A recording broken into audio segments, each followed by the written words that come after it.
We, the best board of directors, has one more special award to give out tonight. An award to recognize the devotion of a person that won't take no for an answer, and not only teaches academics in a classroom, but is a teacher of life. Will the special guests, friends and family, please join me up front as we recognize our very own Mr. Billy Staples with the Teacher of the Year Award.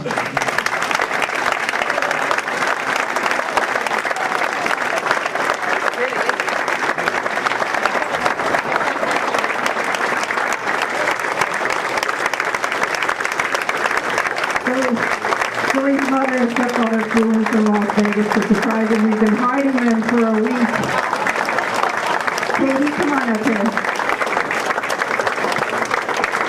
Former students that are here tonight, we gathered up, and Billy's family, and our own board member, Katie, was actually a former student of Billy's way back when, and she has something she'd like to say. In 1998, I was a 7th grader at Northeast Middle School here in Bethlehem, and I saw that Mr. Staples was going to be my English teacher. After I got accustomed to his intense and at times outlandish teaching style, I realized he was the first of my teachers to truly challenge me intellectually. I always enjoyed learning, and I found that school came easily to me.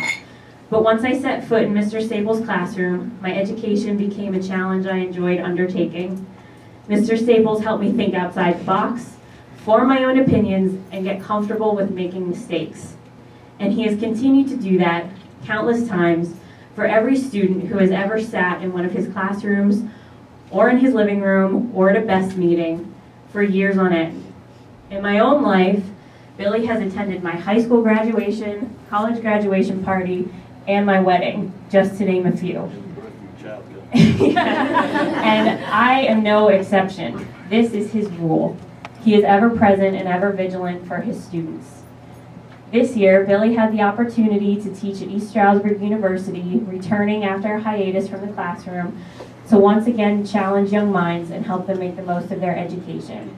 It is for this reason and so many others that tonight we present Mr. Billy Staples with the Teacher of the Year Award.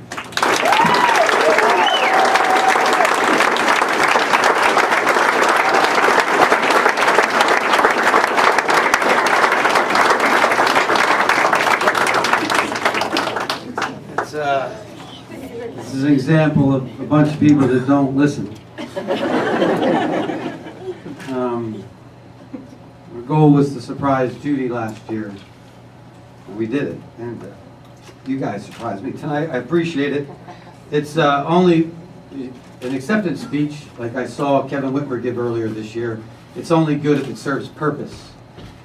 And an acceptance speech that serves purpose would be that when I was a high school senior, I didn't have a chance to go to college until my mom went to a lady in town and sat at her kitchen table, unbeknownst to me, and said that if you work with me, you'll be a part of my son going to college. And I met this lady, and I knew her, and her name was Kitty. And Kitty just said, get A's and B's, and come back to me each semester. So when good things happen to you in life, you should never forget who got you there. I met a guy in the back named Rich Hirschlag, and everything changed. I got to go to these banquets and meet these ball players and these media representatives, the Orioles and the Yankees. They promoted this book about life with you ball players, not statistics. And when Rich Hirschlag came on board and the book got published, then you had money. The money's no good unless you have a good use for it. And Bill, your wife, I saw her giving away money. I just thought we should have a really structured game plan. And to you students, this is the way it should end. It's the only way it should end. Is that if one meeting at that table a long time ago gave me an opportunity to pay my bills and get back to my family, and in all honesty, the decade of my 20s, that's why we're not really going to be hard on you. The decade of my 20s, I was probably more of a taker than I was ever a giver. The decade of my 30s, through Hirsch and the book and those guys over there, I got a lot back. And all it means is that two people met to give one person an education. We have 31 graduates and 42. Can you imagine if one of you decides to do the same thing, just one, we could be an army of people that promote education. So for right now, it is about you. Just go to class and get your grades and represent your town and represent your families. The way Chad was up here, proud of his mom and his sisters tonight. Just do your job, and you'll have great an unbelievable inner feeling of giving back. And on that note, my family has paid the price. Because I haven't been there. I've been there with you guys. I have spent most of my time with my students away from my family because my students became my family. And those kids that stood up here at Thanksgiving and Christmas was with them. And that's where I thought I served a better purpose. So I haven't been with them a lot. And they're very forgiving. And they're very understanding. And a young lady named Mary has been there right alongside them for the last 3 or 4 years. So I'm very appreciative that rather than my family judge me, they let me be me and show up late or when I could.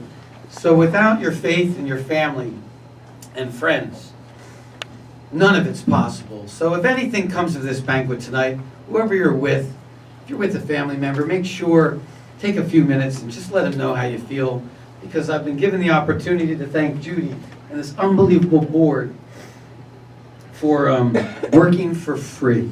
We all work for free. Thank you very much, and I am eternally grateful.